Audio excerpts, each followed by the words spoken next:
We asked them to use this to answer their opening statements, to answer this question. Tell us about yourself and your vision for America. Hi, everybody. Thanks to be here. Thank you to Lancaster Stands Up for all of the work that you've been doing since the election and for putting this together. So if you would have asked me soon after the election what I'd be doing to be part of the resistance, I would not have said being part of this. I have been the executive director of Assets, an organization in Lancaster focused on how to support small businesses and essentially how to create an economy in Lancaster that works for all of us. We did that in many different ways. We do that in many different ways. I took a leave of absence from Assets in September to run. And so that work is still ongoing. But really, the reason that I stepped forward in this is that the gap is growing between the folks that I've been working with in Lancaster as part of Assets. I've been part of the Mayor's Commission to Combat Poverty to look at Lancaster's 30% poverty rate. Reading, which is also in our district, has a 40% poverty rate. It's the poorest small city of its size. These numbers are only going up, have increased dramatically even since the year 2000. We're moving in the wrong direction as a country. And it feels like even with the best work that we do in an organization like Assets, it feels like it's a Band-Aid on a rigged system. And that's why I stepped up. What we see in DC is the rich and powerful taking care of the rich and powerful. Slashing healthcare, slashing education, privatizing education, taking away things like childcare for working families, or tuition supports for students that don't come from means. Mostly, and we're going to get into this more as the next big conversation in DC comes around, to fund tax cuts in the name of economic growth. And that kind of trickle-down economics doesn't work. So I'm sick and tired of it. I'm sick and tired of I've worked for 20 years in this space around economic opportunity, working my heart out to help other people working their hearts out to not get ahead. I'm sick and tired of it. I'm sick and tired of policies that shortchange our children. I have kids, shortchanging their future, the environment that they're going to live in and have to take care of policies that strip their education and their opportunities. I'm sick and tired of not being represented in DC. In Pennsylvania, Democrats have the majority. We're 51% of registered voters. We are 5 out of the 18 representatives in Congress. There's one person of color in that delegation of 18, and there are no women. None. So think about that. And I'm sick and tired of it. So I want to share a little bit about what my vision is for an America that works for all of us. Want to hear? I think we start with things like policies that enforce and help out the building a middle class, support working families, healthcare for all. I'm strongly in favor of a single payer system for healthcare and Medicare for all. It's the smartest, most efficient, most effective way to cover healthcare for all. I'm strongly in favor of investing in renewables and getting to a plan for renewable energy by 2050, creating good green jobs and having a future for our children, of not having pipelines that strip through our countryside like the one that's being planned right now to go through southern Lancaster County. It's time to end corruption and get money out of politics so that average people like us can represent our communities, and to move toward things like tuition-free college so that everyone's prepared for getting good jobs that can sustain them and their families. So I was born and raised in Lancaster County. I'm a native, grew up in Leola, and in a Mennonite family. And one of the biggest things that I took away from my childhood and my faith tradition is that we're supposed to love our neighbors as ourselves. You're my neighbors. Refugees that are resettling in Lancaster, 20 times the number that any other community resettle, are my neighbors. Immigrants are my neighbors. People of color, working folks, entrepreneurs, artists, and farmers. We need policies that work for all of us. So I'm running because I think we can build a longer table and not a higher wall.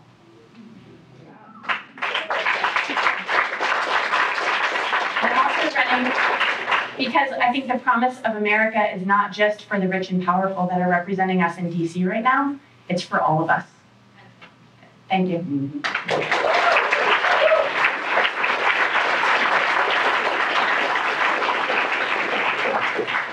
And now we'll invite Gary Whitman to come.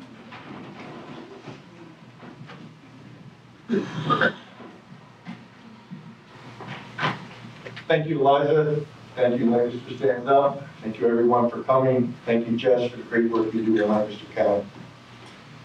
My name is Dr. Gary Wegman, and I've called Southeast Pennsylvania my home for the past 60 years. I graduated from the University of Pennsylvania as a dentist in 1983, and I've been self-employed for 35 years. In 2008, many of our workforce lost their jobs, and with that, their insurance benefits. Why is it that in America, you can lose a limb and have health coverage to replace this, but if you lose all your teeth, our system has no provision for the replacement to help you chew your food? This year, I treated a 20-year-old man who has a 2-year-old daughter who came to me because he had just gotten a good job with benefits. I was the first dentist he had ever been to in his lifetime. Every tooth in his mouth had rapid decay. Born and raised in Pennsylvania, his new job benefits would only touch a fraction of the cost of the treatment that he needed to restore himself to health. And he had a good plan. Having access to health care should not be your privilege. It should be the right of every American citizen. We need to get rid of the for-profit medical insurance industry that gouges the system for their own benefit and delays treatment for our patients. We have only one health, and this includes our eyes, our ears, and our teeth. They should all be part of a universal health system that incentivizes prevention and eliminates the uncertainty that has so many families fiscally and emotionally stressed out by our current system. I'm also a fifth-generation farmer. My great-grandfather built a barn on our family farm in 1896. I know the Lancaster farming community and the Northeast farmer in general are hurting, and we've gotten short shrift from Congress. Our farmers need immigration reform, so the workers that want to work in our fields can come and learn the job and then can actually stay rather than having to return to their native country, and there we are having to retrain workers the next working cycle. We need a farmer from Pennsylvania serving in the U.S. Congress. Our working poor need our help. They need mandatory paid maternity leave after the birth of a child to be able to give this American child the love and nurturing that is so important at the beginning of life. They need help in paying for high-quality daycare for the children when they go to return to work. And we need to help our children to get to reading at on-grade level by funding mandatory pre-K throughout our country. The lesson of the 2016 election cycle was that the American voters are tired of politicians as usual. It is time to move our energy grid to renewable sources that cannot be monopolized, to secure the right to unfettered access to health care via a single-payer system, and to actually valuing education and our educators such that the best and brightest among us want to become teachers again. The people of the 16th district are tired of the Lloyd Smuckers who refuse to speak to us, but rather hide behind excuses of a busy schedule or loathing the inconvenience. We want representation that want to listen to the hearts and minds of their constituents and have the intellect, poise, and character to choose to represent the good people of the 16th rather than their lobbyists and their special interest groups. Our founding fathers envisioned a government that the people who were in the twilight of their lives bringing their knowledge that they had gleaned from a lifetime of working in the private sector to the halls of Congress to create legislation and regulations based upon their lifetime of work to make the marketplace a better system. I have the skill set to withstand the enticements from the money machine and the partisan politicking. Gary Wegman is not a show horse. He is a workhorse. I ask you to allow me to go to work for you. Thank you for coming today, and I look forward to addressing your questions. First, I want to say thank you to Lancaster Stands Up for hosting this forum. It's a very important forum, and I took time on my schedule to be here today to support you. Because you're the folks that stand up. You're the folks that do the hard work. When President Trump tries to take 22 million people out of health care, you're the people who stand up and speak out and say no. In fact, we need health care for everyone. We know that. When President Trump tries to nurture racism, you're the folks that stand up and shout, unacceptable. And when President Trump tries to roll back and deport 800,000 folks who go to school here, work here, pay taxes here, and kicks them out of the country, you're the folks who do the hard work and call the senators and congressmen and stand out there and say, no, this is unacceptable, and we're going to put a stop to it. That's why I'm here, because I want to stand with you on these issues. Now, I was born in Pittsburgh, grew up with food stamps, And that program right now serves 44 million Americans. Half of them are children, and President Trump and Lloyd Smucker want to roll that program back, and that's unacceptable. We need to stand up and say no.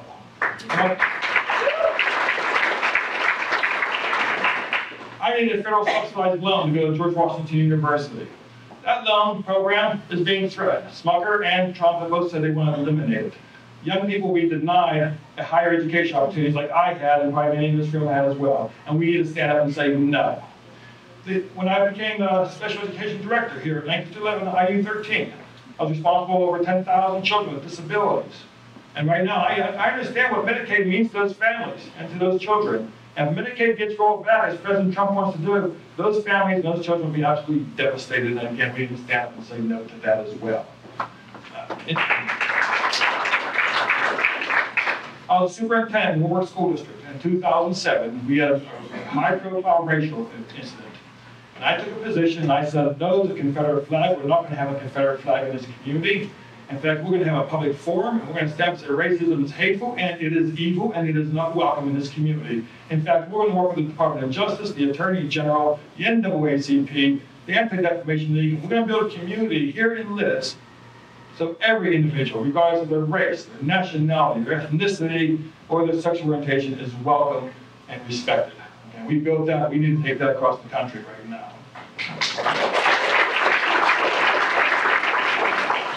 When the Reading School, then I became the executive director of the Berks County Intermediate Unit, when the Reading School District was going to be taken over by the state because it was in financial bankruptcy, and 18,000 children, 85% Latino, the state's plan was turned into a charter school, and that was not unacceptable. So I put together a plan, worked with Republicans and Democrats, and put a coalition together, and then in addition to being executive director, I took over the school district as superintendent of the Reading School District, to make sure that those children have access to public education, and their education is not privatized, is what Governor Porter wanted to do. And today, Reading School District is doing much better than it was just a few short years ago. Now, I'm a lifelong educator. And you know, I know, we know.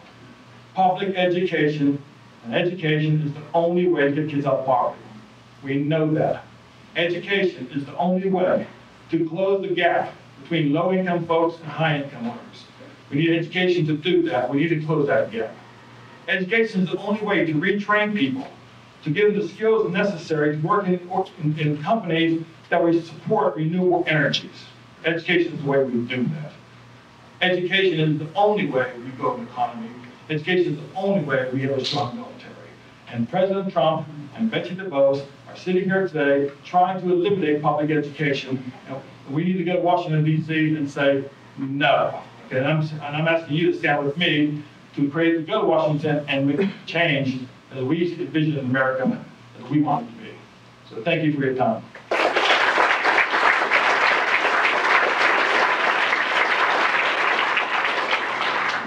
And Mike Wilson, who's representing Christina Hartman.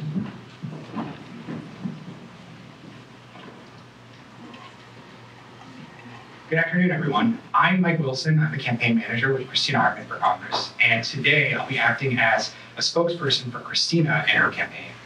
While I know that Christina would like to be here today, she hopes that she'll have the opportunity to speak to Lancaster Stands Up and other community organizations like it throughout the 2018 cycle after we finish off electing these wonderful state and local candidates who are vying for office in November of 2017.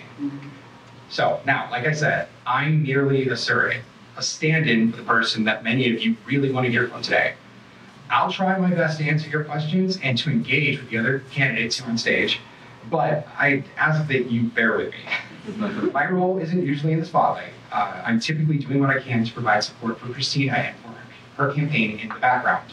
And most of my work happens with people like you here in the community that are doing what they can to flip this seat from red to blue. Having said that, let's get right to it. Christina Hartman was raised in Lancaster County. She remains proud of her family's Pennsylvania roots. Her mother is a first grade teacher at Sacred Heart School, and her father worked as a store manager. Her grandparents were small business owners who taught her the value of hard work, volunteering, and the benefit that entrepreneurship brings to a community. After graduating from George Washington University and Fordham University, Christina took on some of the world's toughest dictatorships leading numerous high-profile organizations and advocating for freedom and democracy, both in this country and in countries throughout the world. As a nonprofit leader for more than 18 years, from startups to organizations seeking sustainability to turnarounds, Christina has managed the operations, finance, human resources, governance, fundraising, programs and advocacy of high-profile nonprofits around the globe. From South Sudan to Afghanistan, Christina has helped organizations strengthen their country's democracies through civic education, elections, and youth leadership development. Charged with developing strategic plans, troubleshooting failing projects, and supporting teams through times of change, Christina brings experience at the local, federal, and international level that makes her uniquely qualified to be the PA-16's representative in Washington, D.C. Here at home, Christina's focus has continued to focus on community development initiatives. She's previously worked with the Joyful Heart Foundation, a national organization pursuing justice for sexual assault and domestic violence survivors. Today, Christina brings her expertise to organizations in Lancaster, such as Church World Service, the Nonprofit Resource Network at Millersville University, and the Parish Resource Center, providing leadership in strategic planning, fundraising, and communications. Now, in 2016, Christina had the privilege of being the Democratic nominee for Congress here in the 16th District, and she ran against Congressman Lloyd Smucker in a close race that received nationwide attention. Christina's campaign made a number of significant achievements, including raising more than $1.25 million, changing the narrative on a solid Republican district to one that was a toss-up, forcing Republicans to spend more than $1.1 million on dark money and super PAC money to stop the momentum, and causing Republicans in Washington to send House Speaker Paul Ryan to the district just to fundraise for Lloyd Smucker to help boost his numbers. Christina earned the endorsement of Emily's List and a DCCC red to blue race designation. And in a terrible election cycle for Democrats, I think we can all agree that it was not what we had all intended. Christina's notable performance outperformed 90% of the races in the country, and her campaign was ultimately the closest congressional race in Pennsylvania for the 2016 cycle. Now, when I talked to Lancaster Stands Up, they told me to talk a little bit about Christina's vision for America. And I can tell you that Christina's vision is about opportunity. Opportunity not dependent on circumstances or on chance, but rather using our shared values to find pragmatic solutions and then bringing people to the table to make those things happen. I want to thank Lancaster Stands Up for putting together this important forum. I want to thank all of you for showing up and being engaged in the process so early on. And I am very much looking forward to taking your questions today. So thank you. Thank you.